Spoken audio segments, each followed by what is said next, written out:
Channel पे बहुत सी अच्छी और मज़े की वीडियोस मौजूद हैं। आप मेरे चैनल का विज़िट करें और मेरे चैनल को ज़्यादा से ज़्यादा सब्सक्राइब करें। बिस्मिल्लाहिर्रहमानिर्रहीम। अस्सलाम वालेकुम। उम्मीद है आप सब खैरियत से होंगे। अल्लाह सुब्हानहू व तआला हम सबको अपने हिफ्ज़ ईमान में रखें। आज हम ईद उल ज़ुहा स्पेशल में बीफ चटखारा बोटी तैयार कर रहे हैं। इसके लिए हमने 1 किलो ये देखिए बीफ की बोटियाँ ली हैं और इस साइज़ की हमने ये बोटियाँ कटवा ली हैं। चला ये स्टार्ट करते हैं। सबसे पहले हमने प्रेशर कुकर को चूल्हे पे रखा है और इसके अंदर ही हमने गोश्त शामिल करना है। बिस्मिल्लाहिर्रहमानिर्रहीम। 1 टेबल स्पून हमने नमक का शामिल करना है। 1 टेबल स्पून पिसा हुआ लहसुन और अदरक शामिल किया। ये 6 अदद हरी मिर्चें ये पिसी हुई शामिल करें। 1 छोटे साइज़ का प्याज ये हमने काट के डाल दिया। हमने 5 से 6 मिनट इसकी अच्छी तरह बुनाई करनी है।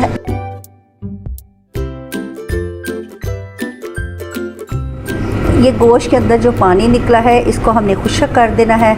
इससे गोश्त के अंदर जो खुशबू जो स्मेल से आती है वो ख़त्म हो जाएगी। 5 से 6 मिनट हमने गोश्त को अच्छी तरह भून लिया है। अब इसके अंदर हमने 2 गिलास पानी के डालने हैं। प्रेशर लगा देना है ताकि जो हमारी बीफ की बोटियाँ हैं वो अच्छी तरह सॉफ्ट हो जाए, नरम हो जाए। हमारा बीफ अच्छा सा गल गया। ये हमारा जो बीफ है ये 40 मिनट में गला है। बाज़ जो गोश्त है वो छोटे जानवर के होते हैं वो जल्दी गल जाते हैं। ये बड़े का था, ज़्यादा बड़ा जानवर था इसलिए हमारा 40 मिनट में गला है। तो इसके अंदर जो पानी है इसको हमने बिल्कुल खुश्क कर लेना है। खुश्क करके फिर हम गोश्त को इस बाउल में निकालना और इसको ठंडा होने के लिए रख देना। ये हमारी बीफ की बोटी है, बीफ चटखारा बोटी हम रेडी करें। उसकी बीफ की बोटी है हमने ठंडी कर ली है। अब इसके लिए हम एक मसाला रेडी करते हैं। ये 1 टेबल स्पून कुटी मिर्च है, 1 टीस्पून सफ़ेद, 1 टीस्पून नमक, 1 टीस्पून लाल मिर्च, 1 टेबल स्पून कुटा हुआ सूखा धनिया और 1 टीस्पून हल्दी है। ये काला नमक है, ये 1/4 टीस्पून। ये सारी चीज़ें इसमें मिक्स कर लें और इनको अच्छी तरह मिक्स कर लें। शामिल कर लिया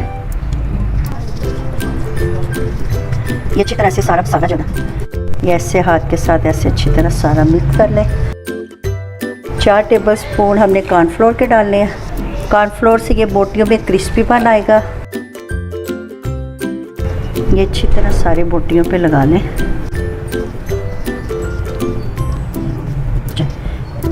कर सकते हैं। ऑयल हमने गरम कर लिया है। अब ये बोटियों का हमने 3 से 4 मिनट मीडियम आंच पे हमने इनको फ्राई कर लेना है।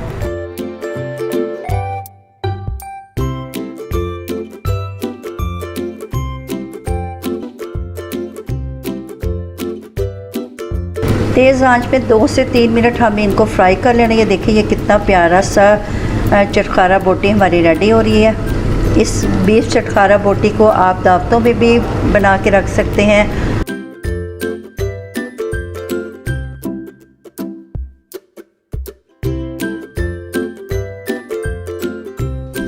अल्हम्दुलिल्लाह हमारी बीफ चटखारा बोटी रेडी हो गई है। ये बहुत अच्छी क्रिस्पी और जूसी बनी है। आपने इस रेसिपी को ज़रूर ट्राई करना है और कमेंट्स में बताना है। आपकी तरफ से लाइक और सब्सक्राइब करना हमारी मेहनत का इनाम होता है। अच्छा जब इजाज़त दें, नई रेसिपी के साथ हाजिर होंगे।